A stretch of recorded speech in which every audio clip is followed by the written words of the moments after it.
हमारे साथ आज खासूसी में मेहमान बातचीत करने के लिए मौजूद हैं साबका कैबिनेट मिनिस्टर चौधरी जुल्फ़िकार अली साहब।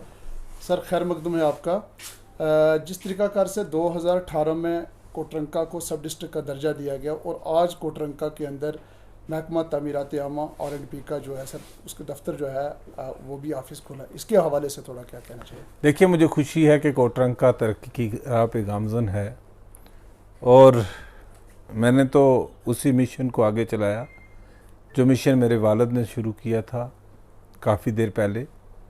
कोटरंका की तारीख़ को जो लोग जानते हैं उनको मालूम होगा और जो नहीं जानते हैं उनको कोटरंका की तारीख़ को जानना पड़ेगा।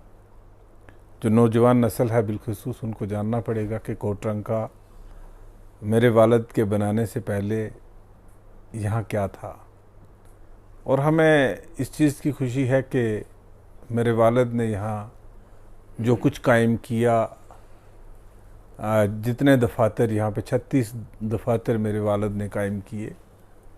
मुझे जब मौका मिला तो मैंने उसको उसी मिशन को आगे चलाया।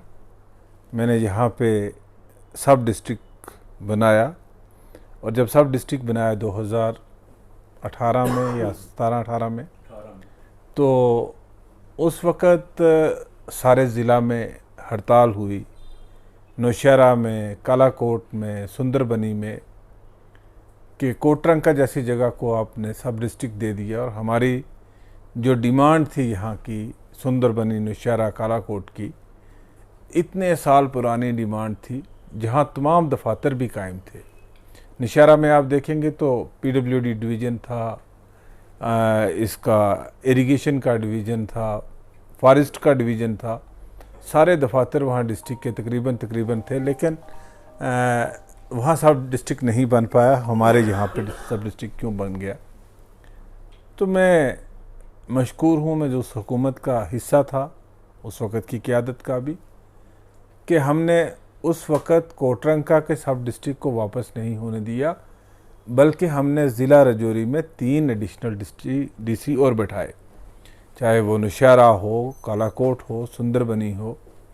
और हमें फ़ख्र है इस चीज़ का कि मेरे ही ज़िला में 4 एडिशनल डिप्टी कमिश्नर बैठे और आज उसी चीज़ को आगे लेके, चाहे हमने यहाँ कॉलेज बनाया, हमने उस वक़्त यहाँ कॉलेज लाया, लेकिन बदकिस्मती से उस कॉलेज की बिल्डिंग 4 साल में नहीं बन पाई, सरकार टूट गई। बहुत सारे तामीर और तरक्की के काम जो शद्दमद से जारी थे, चाहे वो अपाशी की आनस इरिगेशन स्कीम हो, चाहे वो यहाँ पे अम्यूज़मेंट पार्क हो, इको टूरिज़म पार्क का काम हो, बुदल छपैया रोड का काम हो, जो बड़े मेजर मेगा प्रोजेक्ट्स थे उनका काम नहीं हो पाया। मासवाए इसके कि ख्वास रोड जो हमने उस वक़्त CRF में शुरू की थी और उस सड़क को तकरीबन कंप्लीट किया गया है। तो बाकी जितने काम हमने लाए थे वो वहीं पे छोड़ दिए गए। और आज यहाँ तामीरात आमा का दफ्तर खुला है। ये पुरानी जदोजहद थी, ये तभी की जदोजहद थी जब यहाँ एडिशनल डिस्ट्रिक्ट खुला था। हम तभी से कह रहे थे कि बुद्दल सब डिवीज़न में सबसे ज़्यादा तामीरात आमा के काम होते हैं और बुद्दल सब डिवीज़न को डिवीज़न में कन्वर्ट करना होगा। सर आपके सियासी खरीफ जो हैं उन्होंने एक बात कही है कि ये दफ्तर आज से 20 साल कबल जो है उसका इफ्तिताह होना चाहिए था और बदकिस्मती से 20 साल बाद हो रहा है, तो इसके हवाले से थोड़ा। ये कहने वाले कहते रहते हैं, मैं उनकी बातों का जवाब नहीं देना चाहता। सर बुद्दल जो है, बुद्दल के लोग हमेशा इस बात के लिए सियासी लीडरों को तनकीद का निशाना बनाते आए हैं कि बुद्दल के साथ हमेशा सुतीला सलूक किया जा रहा है। वो बार बार 1967 और 68 की बातें कर रहे हैं कि बुद्दल में तहसील हुआ करती थी और बुद्दल को तहसील का दर्जा देने के बजाय या वहाँ सब डिवीज़न बनाने के बजाय वहाँ आज नियाबत है, तो इसके हवाले से थोड़ा। देखिए, मैं एक बात कहूँगा कि बुद्दल के लोगों की जो डिमांड है वो जेन्युइन है, जायज़ है। बुद्दल की मार्केट जो है वो एक तारीख़ी मार्केट है, तारीख़ी मकाम है। हम चाहते थे कि उसको भी हम इस तरीके से टूरिज़म के नक्शे पे लाएं, उसको हम बुदल छपैया रोड के साथ जोड़ें और बुद्दल एक हब ऑफ एक्टिविटी बन जाए। और हमारा प्लान ये था कि हम यहाँ से जब SDM की पोस्ट को एबॉलिश किया गया था, हम SDM को कोटरंका से बुद्दल शिफ्ट करना चाह रहे थे, लेकिन अनफॉर्चुनेटली सरकार चली गई और सरकार जाने की वजह से जो चीज़ें थी वो वहीं की वहीं रह गई, वो आगे नहीं चल पाई। लेकिन उनकी जज्बात के साथ हूँ मैं, उनकी जो डिमांड है उसके साथ हूँ मैं। मैंने जब मौका मुझे मिला गवर्नमेंट टूटने के बाद भी मैं बुद्धल के लोगों को लेके लेफ्टिनेंट गवर्नर साहब के पास गया और उनसे भी हमने गुजारिश की कि ये यहाँ के लोगों के जो मसाइल हैं वो जेन्युइन है। उनको ये गिला है कि वहाँ पे डिस्ट्रिक्ट सब ये तहसील नहीं है, तहसील होनी चाहिए। और हम आइंदा भी जो हमारा मिशन रहेगा, हमारी अव्वलीन तरजीह यही रहेगी कि बुद्धल में तहसील जो है वो कायम की जाए और बुद्धल शपैयाँ सड़क बने। सर, वन नेशन और वन इलेक्शन के हवाले से आप क्या कहना चाहेंगे? देखिए, जहाँ तक वन नेशन वन इलेक्शन का ताल्लुक है, ये मुझे नहीं लगता है कि फेडरल डेमोक्रेसी में प्रैक्टिकल चीज़ है। यहाँ कभी कभी हमने देखा है कि 2 साल के बाद भी पार्लियामेंट टूट जाती है। आप अगर 90s लेट 90s देखोगे तो हमारी सरकारें जो मरकज़ में सरकारें थी वो 5 साल नहीं पूरा कर पाई और सरकारें टूटी हैं। जब ये इंद्र कुमार गुजराल थे उस वक़्त सरकार टूटी, जब देव गौड़ा थे उस वक़्त सरकार टूटी, जब वाजपेयी जी थे उस वक़्त सरकार टूटी। तो पार्लियामेंट की बुनियाद भी बहुत बार इन बिटवीन ख़त्म हुई है। इसी तरीके से 67 तक तो वन नेशन वन इलेक्शन ही होता रहा। उसके बाद बीच बीच में असेंबलियाँ टूटती रही, वो वक्त आगे पीछे होता रहा। तो देखिए, मैं असूली तौर पे तो इस हक़ में हूँ कि एक ही इलेक्शन होना चाहिए सब के लिए, लेकिन कुछ चीज़ें प्रैक्टिकली और हकीकत से डिफरेंट हैं। मुझे नहीं लगता है कि लॉन्ग रन में ये भी चल पाने वाली बात है। सर, जिस तरीक़ाकार से कल अदालत उज़्मा के अंदर महेश जेठ मिलानी ने एक अपनी बात कही है कि जम्मू कश्मीर से गुज्जर बकरवाल तबका से ताल्लुक़ रखने वाले जो लोग हैं वो धारा 370 और 35A की तनसीक को लेकर वो खुश हैं, तो इसके हवाले से आप क्या कहना चाहेंगे? मेरे ख्याल से बेहतर है ये आप उन्हीं लोगों से पूछिएगा, आम लोगों से पूछिएगा कि कौन खुश है और कौन दुखी है। जो लोग बहुत ज़्यादा खुशियाँ मना रहे थे, जो लोग लड्डू बांट रहे थे, आज वो भी खून के आंसू रो रहे हैं।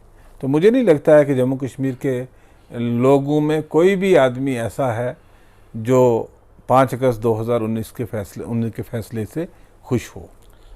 सर, अपने आपकी पार्टी के जो सदर हैं सैयद अल्ताफ़ बुखारी साहब, उन्होंने 2-4 रोज़ कबल एक बात कही है कि 74 सालों से हम खुद मुख्तारी और सेल्फ रूल की बात करते रहे और इन लोगों ने हमारे साथ जो है वो धोखा किया, जबकि वो भी पीपल्स डेमोक्रेटिक पार्टी या सियासत का कहीं ना कहीं हिस्सा रहे। तो उसके बावजूद वो आज इस तरीके की बयानबाजी जो है वो पब्लिक के सामने, इसके हवाले से? मैंने ये बयान सुना नहीं, इसलिए मैं इस पर कोई कमेंट नहीं कर सकता। सर, सियासी घर के खरीफ होने की वजह से आने वाले असम्बली इंतखाबात या पंचायती इंतखाबात को आप किस तरीक़ाकार से देखें? हरीफ होता है वो न घर का होता है न भाई का होता है।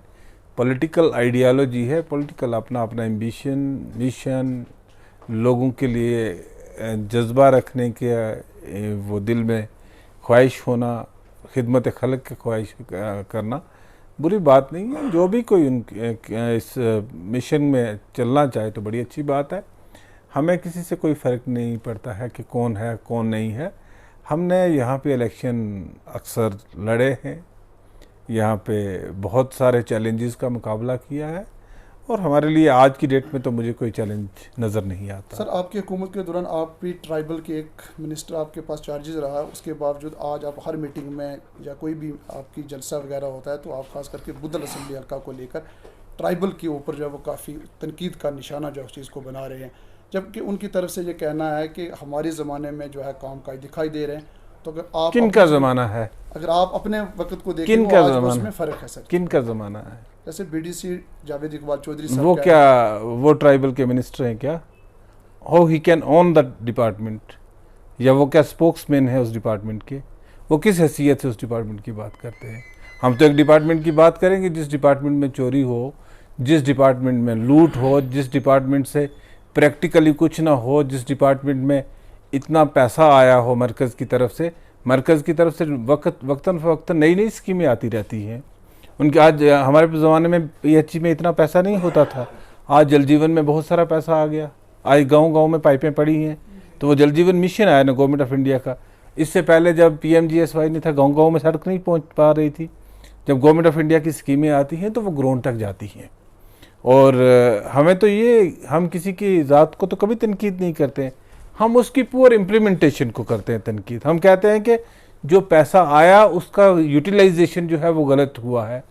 तो किसी भी शख्स को, ना मुझे ना किसी को, किसी महकमे का स्पोक्स बनने का हक नहीं है। हाँ, अगर कोई किसी ने, सरकार ने किसी को स्पोक्समैन नॉमिनेट किया हो तो वो बता सकते हैं। सर, डिग्री कॉलेज कोटरंका को लेकर बच्चे 2 रोज़ पहले भी सड़क पर थे। अभी तक डिग्री कॉलेज कोटरंका को 5 साल होने जा रहे हैं, तो अतल का शिकार है। बच्चों की तालीम बुरी तरीके से मुतासर होती जा रही है। इसके हवाले से लास्ट देखिए, मुझे बहुत अफसोस है और बहुत दिली तौर पे दुख होता है कि मैंने 2018 में ये कॉलेज लाया था और उस वक़्त से लेके आज तक यहाँ पे कॉलेज नहीं बना, जबकि इसके साथ जितने कॉलेज खुले थे उस वक़्त तकरीबन 40 कॉलेजेस हमने खोले थे और 40 के 40 तकरीबन 38 या 39 कॉलेजेस बन गए, यही कॉलेज नहीं बन पाया। ये बहुत बड़ी बदकिस्मती की बात है।